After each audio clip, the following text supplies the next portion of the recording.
আমার শৈশবের সাথে যে জিনিসগুলো ওতপ্রোতভাবে জড়িত তার মধ্যে এটি অন্যতম। এটি তালের আটির আঁশ। অনেকে আঞ্চলিক ভাষায় অনেক নামে ডেকে থাকেন, তবে আমাদের আঞ্চলিক ভাষায় এটিকে আমরা আষাঢ়ি বলেই চিনি। এটি যেমন দেখতে সুন্দর, তেমনি খেতেও ভীষণ সুস্বাদু। গ্রাম বাংলায় এই আঁশ দিয়ে নানা রকম মুখরোচক খাবার তৈরি করা হয়।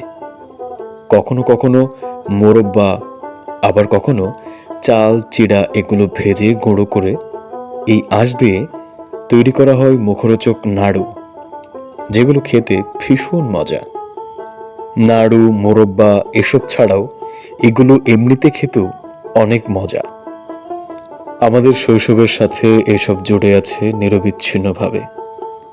জানি না ভবিষ্যতে থাকবে কিনা, ভবিষ্যৎ প্রজন্ম এসব পাবে কিনা, তবে আমাদের স্মৃতিতে আজীবন থাকবে।